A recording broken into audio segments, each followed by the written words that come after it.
What sounds normal in 1990s Britain but makes almost everyone else pause? A sandwich built around crunch, a drink that tastes like purple medicine, and a sauce that people treat like a personality.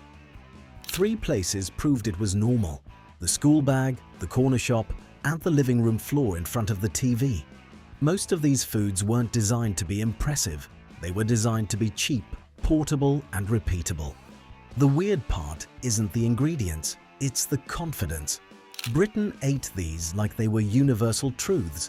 So the question is simple: what did the 90s UK normalize that the rest of the world still can't explain? The 90s school bag had a specific smell: paper, pencil shavings, and one food item that always leaked its identity through plastic. Crisp sandwich, the crunch that makes no sense until you bite it. Soft white bread, butter spread too thick. Then a full packet of crisps smashed into the middle. You press the top slice down and feel the crisps crack and settle like a collapsing roof. First bite is the whole point. Soft bread, greasy butter, sudden loud crunch. It's texture as a meal. Outside Britain, it reads like a dare. Inside Britain, it's obvious. A typical crisp sandwich is literally bread, butter, crisps. Nothing fancy, just texture. And once you accept crisps as a sandwich filling, the next step becomes inevitable. Britain doesn't just eat crisps. Britain turns crisps into flavors no one else would even name. Prawn cocktail crisps, a flavor that sounds like a joke. Prawn cocktail as a crisp flavor is a uniquely British sentence. The taste isn't seafood, it's a sharp, sweet, tangy punch, like tomato, vinegar, and seasoning designed to hit fast. The color coding alone becomes part of the memory. Pink bags, that specific smell the second you open them.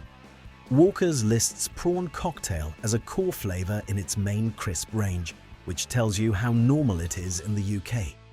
But the 90s school bag wasn't only about lunch, it was also about the drink. Because Britain had a kid drink that felt normal at home and strange everywhere else. Ribena, blackcurrant as a childhood default. In much of the world, blackcurrant isn't the default kids' flavor.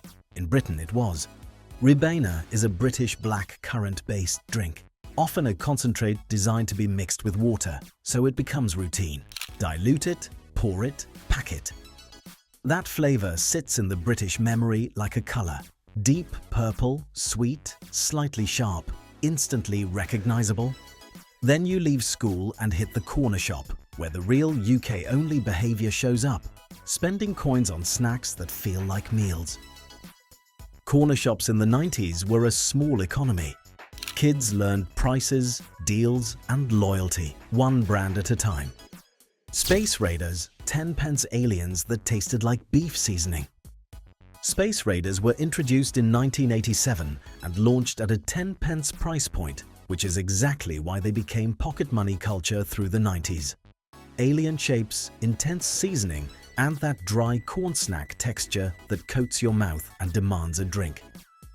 Outside Britain, beef-flavored alien crisps for 10-pence sounds made up.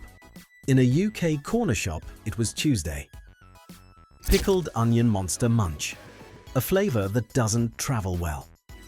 Pickled onion is not a globally fun flavor. In Britain, it's a childhood badge. Monster Munch was introduced in 1977 and stays a widely consumed British snack, with core flavors including pickled onion. The taste is aggressive: tang, sweet sour punch, and that distinctive baked corn melt that sticks to your teeth. And here's where Britain gets truly difficult to explain.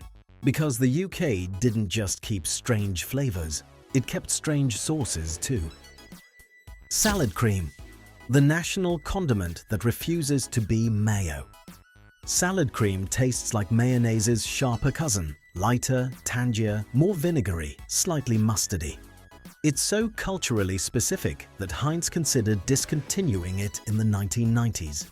And the backlash was strong enough that it was relaunched with a major campaign. That detail matters. If a sauce can trigger a public outcry, it wasn't a niche condiment. It was a habit. Then you go home. And this is where normal becomes the hardest to translate, because British comfort food can look like a practical joke until you taste why it works. The 90s living room meal is simple: plate on lap, TV on, and food that prioritizes speed over presentation. Beans on toast, the meal that other countries still can't process. Toast, tinned baked beans, sometimes cheese, sometimes an egg. It's fast, cheap, and comforting, which is why it's beloved and widely known across the British Isles, even if outsiders keep asking why it exists. The taste is sweet tomato sauce, soft beans, crispy toast edges turning warm and soggy underneath. The texture contradiction is the point. Britain tolerates the sog because it's warm, filling, and reliable. HP sauce, the brown bottle that turns food into British. HP sauce is a British brown sauce named after the Houses of Parliament, with a flavour built from tangy vinegar, sweetness, and spice notes. In the 90s, it wasn't exotic. It was the default answer to anything that felt bland. Bacon sandwiches, fry-ups, sausage rolls, leftover chips.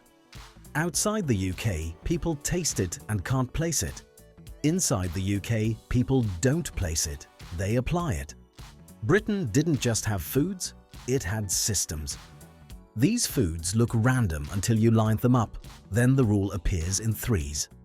First, texture that hits fast: crisp sandwich, Monster Munch, Space Raiders. Second, flavour identity that doesn't compromise: prawn cocktail, pickled onion, black currant. Third, a fixer that makes anything feel complete: salad cream, beans, HP sauce. That's why the rest of the world struggles with the explanation. They're trying to understand ingredients.